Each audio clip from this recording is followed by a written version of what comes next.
while this is loading, as I was to highlight, this is your personal safety protocols. Everything you need to know in order to survive the hot zone. And I'm going to call out one of our core features, our core firefight features, which is our lean cover mechanic. Yeah. When I pull in my left trigger, I'm going to crouch down, and then my left stick, I'm going to be able to lean up and over and around cover. If I take my finger just a little bit off that left trigger, I'm going to be able to scoot around well leaned, and then pull it in and lean up and around things.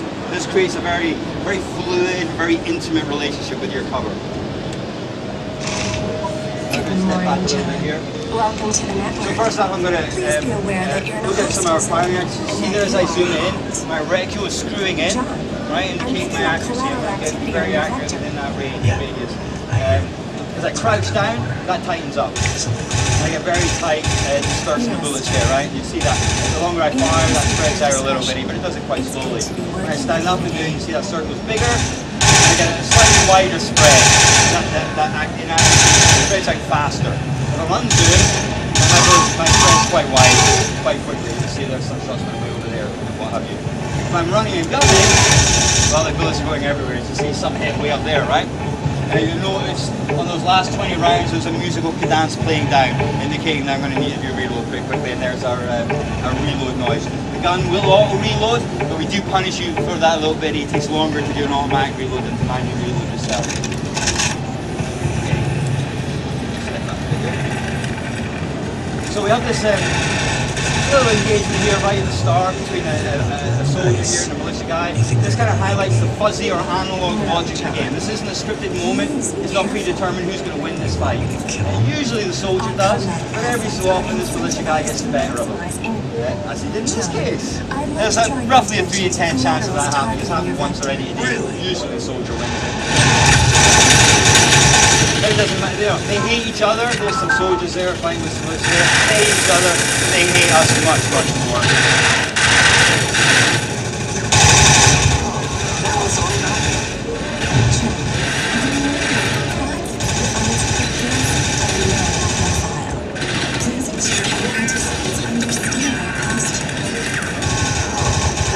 So you see as I killing them, they're dropping these blue orbs.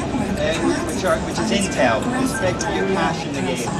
I could have let them fight out amongst themselves and just picked off the winners, but when they shoot each other, they don't drop intel. So it's kind of to my advantage to get involved.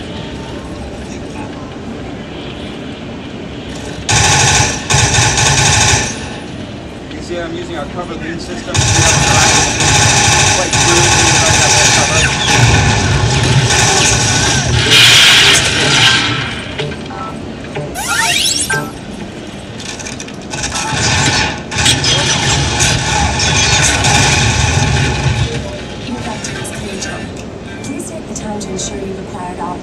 So as well as the intel, this is effectively your cash in the game that you're used to upgrade your character, upgrade your weapons, call in aerial airstrikes from little bird helicopters with their miniguns, predator drones with Hellfire missiles, as well as mobile gun platforms, right? You'll act as your pets in the game effectively. You'll be able to spend intel to extend the amount of time that you can deploy them on the battlefield. You see I'm also picking up the red orbs as ammo, and then we also have yellow orbs here as health, which I can pick up and carry around with me. At the moment I can, you start the game being able to carry 3, and again you can spend intel to increase the amount of health and stuff you can carry around with you. Kill everyone.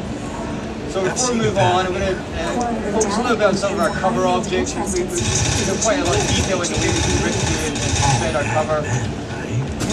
We're very interested in telling stories, not necessarily narrative stories, but stories of player experience. And this wooden box is kind of a good example of that, where I can chip bits of that wooden box off and expose ammo crates inside it. Yeah? I shoot that, I get the first act of the story of the destruction of this box. Close the top off of it, just effectively this little bit of cover. Shoot some more ammo, second act of that box destruction, or rip it down the halfway mark. And the last act of it, it's no longer an effective piece of cover for anybody. Another core technique is what we call boring through stuff. So we've got a pile of boxes here, we've got a clay pot, a window, and a wooden pallet. And as I'm ripping through that, you see I'm exposing the old classic red barrel in the middle, right? That's going to kill anybody running around that stuff.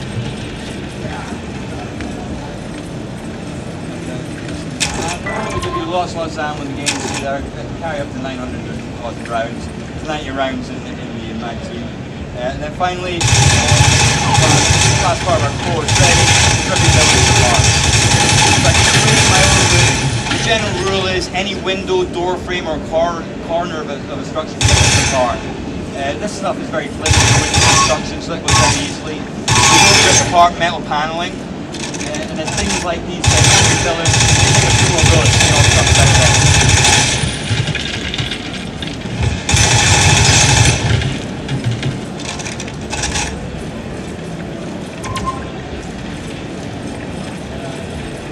So this is where I'm going to leave it off and hand over for you guys to play.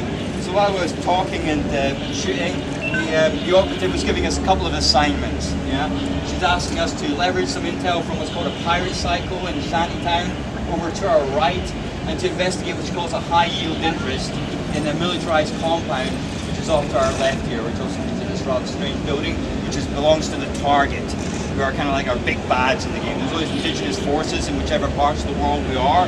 We start in Africa, but we go to other parts of the world as we go through the season. And we like to say that we start in quite a conventional place, and then we take one step into the future over the course of the seasonal arc, leaving off in our, you know, in typical fashion with a big reveal in the last episode that sets up the second season, both narratively and from a gameplay point of view, and opens up the game. As well as a machine gun and going in loud and ramboing it. We also have a science pistol. We don't have the graphics for it yet, but you can see here our icon. Science pistol behavior there. So you can go and do a little bit sneaky stuff, and you can headshot, single headshot unaware guys. Once they become aware of you, then you can't do that anymore.